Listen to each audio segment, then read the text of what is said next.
Hanging in there. Hang tight a second, and y'all let me know when you're ready to go. You guys ready? 1 second. I'm gonna move that out. Let me stretch, get myself ready. Stretching for an interview, that's a Stretch it first. out. You better do the head thing then. Check, see, make sure my hair is good. Got a foul? Yeah, I feel you on that. We good? We're good. Should be. All right, y'all go ahead and fire away. Got a lot of depth back there, secondary. We do. Have you reached a point where you can play so many guys without much of a drop-off, and with that, you can sort of tailor some of them to what you guys want to do on the field? We're at the point where we have enough experience at certain positions where we don't have much drop-off from an athletic standpoint. We do have guys that have more experience than others at the position. But we're pretty fortunate right now, especially at the safety spot, where we have 4 guys that have played a lot of football over the last 2 years. You know, Dre moving from star to safety, for him, new position, but he's an experienced football player. The star position where we have Caleb Calls, Trey Miller, and Ty White, that's more of a younger group of guys who haven't played a lot of true game. Caleb had a chance to start in the bowl game. Trey's really moved there in the spring. Ty White's a freshman. So that position's a little bit young, but talent-wise, when they know what they're doing, there's not that much drop-off. So it allows us to go into a season knowing we have depth, and I don't have to play a guy 60, 70 snaps a game and run into some of the issues I did last year. And they have a lot of old around them. So they're young, but there's a lot of old, and you got Huzzy now back at corner with the press coverage. How does the star position change a little bit in this defense with more press coverage? It doesn't really change. What it allows us to do now is have Huzzy on the outside where he can cover a boundary or field receiver, but it allows us to have a guy inside who also can cover but also play the run, also blitz off the edge, and do different things. So it just makes us more versatile when we can leave a Huzzy outside and bring a guy inside. And with one more thing on Huzzy, that's what he came here to play. Yes. He came here to play corner, showcase his skills, obviously, at the next level. Yep. Are you seeing a very different football player now that he's getting nonstop reps at the corner than what you saw last year when he was forced to play star? No, because his body type at the next level is going to allow him to play slot corner or corner. So the skill set becomes the same. Him playing in the slot last year allowed him to make a lot of plays.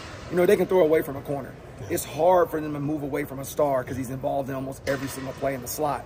Most of the balls go between the slot receiver and the boundary receiver. So what you are seeing, though, is that he can really hone his skills at playing press, at just corner, where Star's a little bit of run fit, a little bit of safety, a little bit of corner, a little bit of blitzer.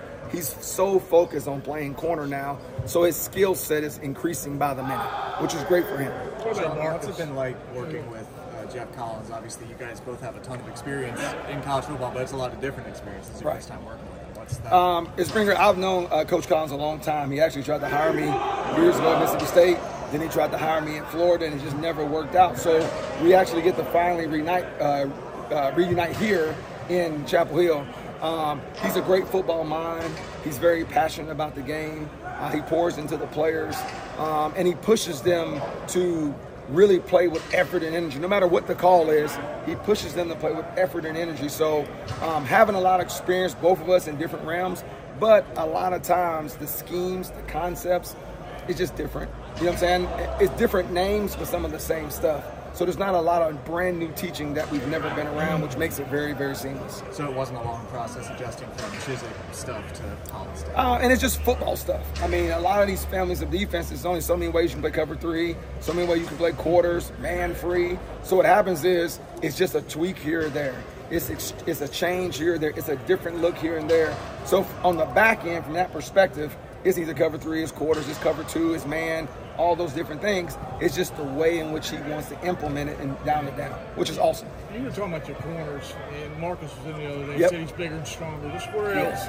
What other improvement have you seen in him? In him? Yeah. You see a guy that, as a freshman, sort of got his foot wet in special teams. Then as a sophomore, played a lot, but he wasn't as big as he is now.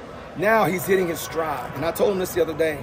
You're at the point now as a junior where you've taken your lumps up and down, been great, been okay, and now you got a chance to come into your own. The development happens in year 3. And so for him, I think you're going to see a more focused, you're going to see a more diligent, and you're going to see a guy that now has game experience, so nothing surprises him. As a young guy, you get a formation, you get emotion, like, oh, crap. Not him. I think now he's more poised. He understands what's coming at him. He understands what's next. And because he's changed his body, he's a more physical player. And he already was a physical skinny guy. Now he's a physical thick guy. Charlton, one guy that Mac had given praise last week too was Caleb Cross at that start position, and you talked about him as well. What level of growth have you kind of seen from him from the spring to now, and just how is he such a natural fit at that start position? I tell you, really great story with Caleb because he had a chance to start in the bowl game and make some plays. And then basically from January to June, he was a baseball player for our baseball team, right? Very talented. So he really only got four practices in the spring between the two sports, but he never lost a step mentally. He's been dedicated to play baseball, then come out here and know what to do in football.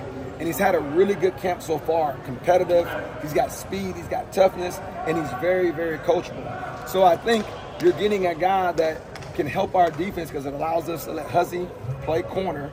It allows him to be a slot corner, but give us that 190-pound figure in the run fit to come off the edge and make plays. And then he's got to go cover guys like Nate in practice and make plays on the ball. So he is going to allow us to put our best 5, 6, 7 guys on the field and allow guys to play their natural position. So I'm really proud of him because a lot of guys can't miss 6 months playing another sport at a high level and then come in here and roll and be ready to go. And that tells you it's a testament to how much he put into football in the offseason on the mental side to go right back in here.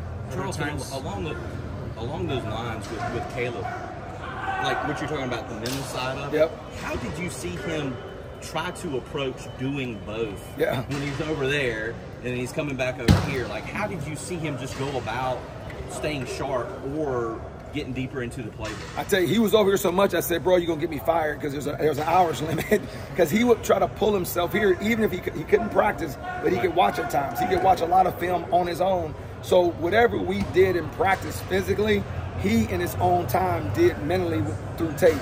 And if he had a day he could leave baseball, he was here at 6:30 in the morning for practice to watch us, even if he couldn't go because of hours. So he never wavered on his ability to learn the defense from the football stance. And he gave his best. So I think he's done about as good a job as you can do on the mental side of being able to balance being a two-sport athlete here at UNC. And he got hurt too. Oh, in baseball. Yeah. He tweaked his foot a little bit in baseball toward the end when they would make the College World Series runs. And then he was able to come back to football and throw himself into football on the mental side, yes. Are there times where you see the baseball skill set come out when he's doing football stuff? Oh, for sure. Hand-eye coordination. Like, he can be running full speed, turn and pluck a ball out the air or knock a ball down. Stealing bases. He stole bases for our baseball team. When he's a blitzer, he can line up on number 2 and come off the edge. That first 10 yards for him is really impressive. And then, like I said, it's the hand-eye coordination and the ball skills that bring the two sports together for him. DeAndre had a pretty good season 2 years ago at Star. Yep. Missed last year, and he's back at safety now. Is that because you guys have so much faith in Caleb, or is there also another reason why DeAndre's back? I think Dre's always been a safety. Then my first year here, we moved him to Star, but he played his freshman year at safety. So he's a guy that can do both, just like Caleb. Caleb can play safety or star. Stick can play safety or star. Huzzy can play corner or star. In this package and in this secondary, everywhere I've coached, you got to be very versatile. We want to put the best 5, 6, 7, irregardless, so we do cross-train a lot. We have more depth at star, what allows us to have, instead of having 4 really good players at star, let's have 5 good players at safety, right? Yeah. So moving Dre to safety, he's very physical. He makes a lot of plays at line scrimmage. He loves to hit people. That allows me to put him at his natural position and then allow a guy like Caleb to go out there and play star. Does that also address the need to have better, more consistent tackling from the safety spot? 100%. When you have guys athletically that can play with their feet underneath them, they can take great angles to the football. And again, the experience, right? Based on formation, based on the tight end, based on the back, they can anticipate things faster because now they're year 2 in the system. So I do think having the physical body types that can still do the other things we need to do does help. And with Dre being a star, he was in the run fit. He was a blitzer. Now you put him back at his natural position where you take that, having to cover a Nate McCullum 50 times a game, he can really play safety and do a little bit more fitting around. Coach, I don't know how much you're working with these guys, but what have you seen from Amari Campbell? Say that again, I'm sorry. I don't know how much you're working with these guys, but what have you seen from Amari Campbell? Amari Campbell came in Rucker? Well, I think Ruck, he's the lifeblood of our defense, him and Power Echols. And I think you get a professional in Ruck, a guy that takes everything seriously, meetings, treatment, meals. He holds other guys accountable. He's the leader of our defense. And then when you see Amari Campbell, you got a young guy that got started in the bowl game a lot like Caleb Koss, but now he's coming to his own because he's in a room with a great leader like Power Echols. He has a guy that can raise him the right way over these last 6, 7, 8 months, and he holds himself to a very high standard. So I like what I see out of both of those guys. Obviously, Rook being the anchor of our defense, and Amari as an emerging young player that's been raised the right way by Power Echols and is going to make a lot of plays for our football team. Charlton, anyone can say, yeah, we're going to play press coverage. Like, you know, yeah. I mean, that sounds cool. You know, it's like a basketball coach saying, yeah, we're going to run. Right. You know what I mean?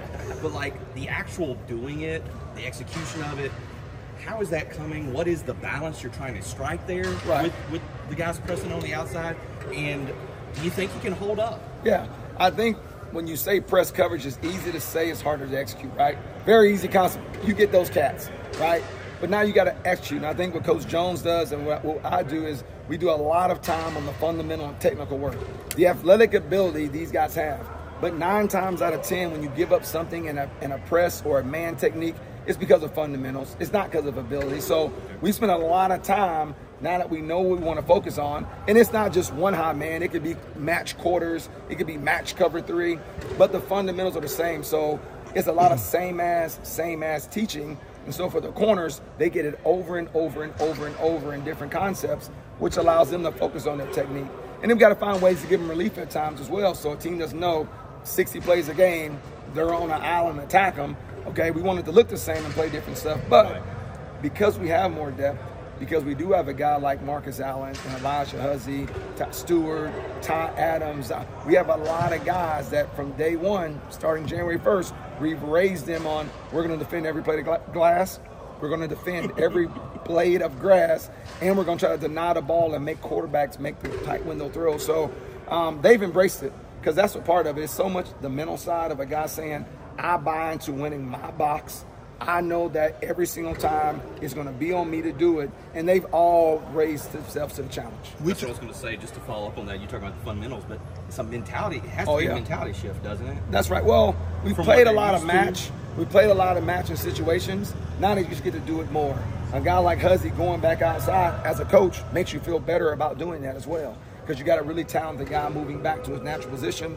How Marcus has developed, bringing in Stewart as a JUCO guy to play for 2 years, mixed in with young guys. So again, they've known the expectations since day one, and they've really worked their butts off all off season to do it. We talked to Marcus last week, and he was discussing the 11 pounds that he's added, and that it's there because he has to knock what he said, the receiver off his landmark and press coverage. That's right. And then it disrupts the route or limits the easy access stuff. That's right. Now that you've had several days of physical stuff, have you seen a difference in him being able to knock a guy off his landmark? 100%. When it becomes a 50-50 ball, right, the body position and the strength really matter because you're both tied up, and the bigger guy, the more physical guy, the stronger guy has a better chance to win that matchup. So what Marcus has done, 11 pounds of muscle gives him more force and more mass. So when he's competing for a ball, he has more to lean on a guy. It's like posting up in basketball, right? Yeah. So what he's been able to do is disrupt guys on short routes and body guys on deeper routes, and he is a really long dude with big shoulders. So